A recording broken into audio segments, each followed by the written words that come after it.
അത് ആരാരെ ചെയ്താലും കേസുണ്ട്. പക്ഷെ 18 വയസ്സിന് മുകളിലാണെങ്കിൽ ഇങ്ങനെ സംഭവത്തിന് കേസ് ഇല്ല എന്നുള്ളത് കൊണ്ട് തന്നെ അങ്ങനെ ഒരു സാധനം പ്രോത്സാഹിപ്പിക്കുന്നത്, ഞാനൊരു സിനിമയെ കുറിച്ച് തന്നെയാണ് സംസാരിക്കുന്നത്. എന്നാൽ ഈ സിനിമ കാണണമോ കാണണ്ടയോ എന്നുള്ളതൊക്കെ നിങ്ങളുടെ ചോയ്സാണ്.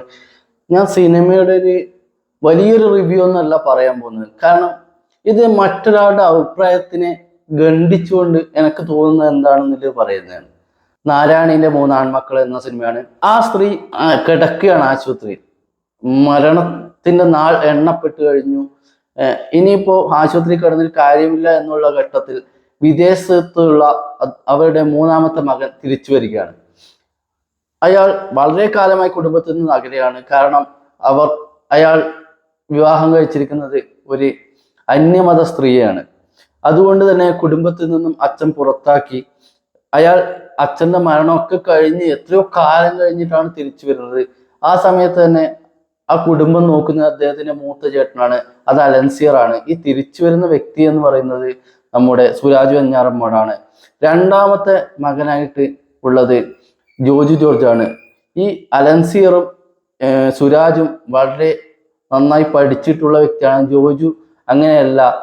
അപ്പോൾ കുടുംബത്തിന്റെ ഒട്ടുമിക്ക കാര്യങ്ങൾ നോക്കുന്ന അലൻസിയർ ആണ് എന്നുള്ളതുണ്ട്. അങ്ങനെ തിരിച്ചു വരുന്ന അയാളെ സ്വീകരിക്കാൻ അമ്മയുടെ മരണവുമായി ബന്ധപ്പെട്ട് വന്നോട്ടെ എന്നാണെങ്കിൽ കൂടിയും കുടുംബത്തിൽ യാതൊരു ഇതുമില്ല, സ്വത്ത് ഒരു പങ്ക് തരില്ല എന്നുള്ള രീതിയിലൊക്കെയാണ് അലൻസിയർ പോകുന്നത്. എന്നാൽ കുറെ അങ്ങോട്ട് പോകുമ്പോൾ അലൻസിയർ ഇത് വലിയൊരു തെറ്റല്ല എന്നുള്ള രീതിയിൽ ചിന്തിക്കുന്നുണ്ട്. അന്യമതത്തിൽപ്പെട്ട ഒരാളെ വിവാഹം കഴിച്ചു എന്നുള്ളത് കൊണ്ട് മാറ്റി നിർത്തപ്പെടേണ്ട ഒരു ജനതയല്ല ഇവിടെ വേണ്ടത്, അങ്ങനെയല്ല ചിന്തിക്കേണ്ടത് എന്നൊക്കെ പറയുമ്പോഴും ഇതേ ഞാൻ തന്നെ ഇങ്ങനത്തെ ഒരു സാധനം മാറ്റി പറയാൻ പോവുകയാണ്.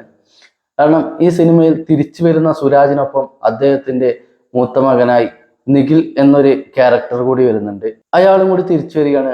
അയാൾ വളരെയധികം ഡിപ്രഷനിലാണ്. അദ്ദേഹത്തിന്റെ കാമുകി അയാളെ വിട്ടുപോയി. അയാൾ ഒരു ഇൻട്രോവേർട്ട് പേഴ്സൺ ആണ്. എന്നാൽ അവിടെ വെച്ച് അദ്ദേഹത്തിന്റെ അച്ഛനായ സുരാജിന്റെ മൂത്ത ജ്യേഷ്ഠനായ അലൻസിയറുടെ മകളായിട്ടുള്ള ആതിരയെ കണ്ടുമുട്ടുകയാണ്.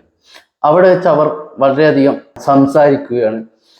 പിന്നീട് അങ്ങോട്ടേക്ക് അവർ അടുക്കുകയാണെന്ന് വെച്ചാൽ ജ്യേഷ്ഠത്തി അനുജൻ എന്നുള്ള ബന്ധത്തിനപ്പുറം പോകുന്ന രീതിയിലേക്കാണ് സിനിമയിൽ കാണിക്കുന്നത്. ഇതേ സിനിമയിൽ തന്നെ സുരാജ് വിദേശത്ത് നിന്നും വരുമ്പോൾ തന്നെ അയാൾക്ക് അവിടെ ഒരുപാട് കടങ്ങൾ അല്ലെങ്കിൽ EMI പോലുള്ള വീടിന്റെ കാര്യങ്ങളൊക്കെ തീർക്കാനുണ്ട് എന്നുള്ളത് ഇടയ്ക്കിടയ്ക്ക് പറഞ്ഞു വെക്കുന്നുണ്ട്. അപ്പൊ അയാൾക്ക് വർക്കിംഗ് സ്ഥലത്തേക്ക് പോയേ പറ്റൂ. അലൻസിയറും അതുപോലെ തന്നെ വന്നത് അവിടെ നിന്ന് ലീവ് എടുത്തിട്ടാണ്.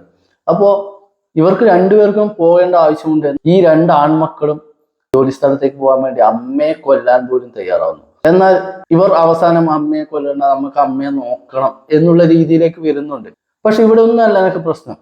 സിനിമ OTTയിൽ ഇറങ്ങിയതിന് ശേഷമാണ് അതുകൊണ്ട് വന്ന ഒരു അഭിപ്രായത്തിന്, അതായത് കേരളത്തിലെ ആബാലവൃദ്ധം ജനങ്ങളും ഇതിനെതിരെ പറയാൻ തുടങ്ങി. അതായത് മക്കൾ പ്രണയിക്കുന്ന കാര്യങ്ങൾ, ചുംബിക്കുന്ന കാര്യം, ഇതൊന്നും അത്ര നല്ലതായിട്ട് തോന്നിയിട്ടില്ല ആർക്കും, എനക്കും. അപ്പോ അത് ശരിയാണോ തെറ്റാണോ എന്നതിലുപരി ഷാജി TU എന്ന വ്യക്തി പറഞ്ഞിരിക്കുന്നു, കേരളത്തിലെ എല്ലാ ജനങ്ങളും അമ്മയെ കൊല്ലാൻ നിൽക്കുന്ന മക്കളെക്കാൾ ഉപരി ഈ പ്രണയിക്കുന്ന 2 ചേച്ചിയെയും അനുജനെയും ആണ് നെഗറ്റീവായി കാണുന്നത്.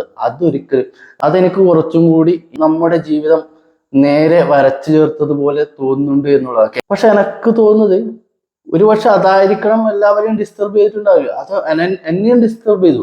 കാരണം വെച്ചാൽ കൊല്ലാൻ ശ്രമിക്കുന്ന ഇതൊക്കെ നമ്മുടെ കേരളത്തിൽ നടക്കുന്നുണ്ടെങ്കിൽ കൂടിയും കൊല്ലാൻ ശ്രമിക്കുന്ന മക്കളെ അല്ലെങ്കിൽ കൊല്ലുന്ന മക്കളെ ഒക്കെ കേരളത്തിൽ കാണാം. അവർക്കൊക്കെ ഒരുപക്ഷെ അതിന് തക്കതായ ശിക്ഷ കേരളത്തിൽ ലഭിക്കും, അല്ലെങ്കിൽ കോടതിയിൽ നിന്ന് ലഭിക്കും. പക്ഷെ ഈ പറയുന്ന പ്രണയിക്കുന്ന ആർക്കും വേണമെങ്കിൽ പ്രണയിക്കാം. ഞാൻ നേരത്തെ പറഞ്ഞതുപോലെ ഇപ്പം ഏത് അന്യമതത്തിൽപ്പെട്ട ആളെയും എല്ലാവരും നീക്കും. പക്ഷെ സ്വന്തം അനിയനെ അല്ലെങ്കിൽ ചേച്ചിയെ ഒക്കെ പ്രണയിക്കുക, അല്ലെങ്കിൽ അവരുമായി ലൈംഗിക ബന്ധത്തിലേക്കും വരെ പോകുന്നില്ലെങ്കിൽ കൂടി ആ രീതിയിലേക്ക് വരുത്തുക എന്ന് പറയുന്നത് കുറച്ച് ശരിയാണോ തെറ്റാണോ? ഒരുപാട് ഇപ്പൊ ഈ അടുത്ത കാലത്ത് അങ്ങനത്തെ ന്യൂസ് കേട്ടിട്ടുണ്ട്. കാരണം അവർക്ക് അനിയത്തിക്ക് മറ്റേ ലഹരി നൽകി പിന്നെ പീഡിപ്പിക്കാൻ ശ്രമിച്ചു, ഇങ്ങനത്തെ ഒരുപാട് സാധനങ്ങളുണ്ട്. പിന്നെ അച്ഛൻ മക്കളെ, ഇതൊക്കെ ഇവിടെ സംഭവിക്കുന്നുണ്ട്. പക്ഷെ പിന്നെ നമ്മൾ ലൈംഗിക ബന്ധത്തിൽ ഏർപ്പെട്ട് കഴിഞ്ഞാൽ 18 വയസ്സിന് താഴെയാണെങ്കിൽ കേസുണ്ട്. അത് ആരാരെ ചെയ്താലും കേസുണ്ട്. പക്ഷെ 18 വയസ്സിന് മുകളിലാണെങ്കിൽ അതിനൊരു ശിക്ഷയുണ്ടോ എന്നുള്ളതാണ് പ്രശ്നം. അങ്ങനെയൊന്നുമില്ല. പക്ഷെ കൊല്ലാൻ ശ്രമിച്ചു കഴിഞ്ഞാൽ ഉറപ്പായും അത് ആരായാലും അതിന് കേസുണ്ട്.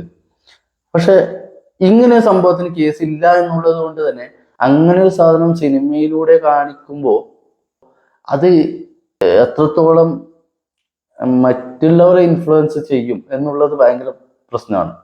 ഈ ചെറിയ കുട്ടികളൊക്കെ അത് ഇൻഫ്ലുവൻസ് ചെയ്തു കഴിഞ്ഞാൽ അത് അത്ര നല്ലതായിരിക്കുമോ എന്നുള്ളതാണ് എൻ്റെ ചിന്ത. അപ്പൊ അങ്ങനെ ഒരു സാധനം ഒഴിവാക്കേണ്ടിയിരിക്കുന്നു. ഞാൻ പറഞ്ഞതിനോട് യോജിക്കുന്നില്ലെങ്കിൽ നിങ്ങൾ കൃത്യമായിട്ടും കമന്റ് രേഖപ്പെടുത്തുക എന്നാണ് എനിക്ക് പറയാനുള്ളത്.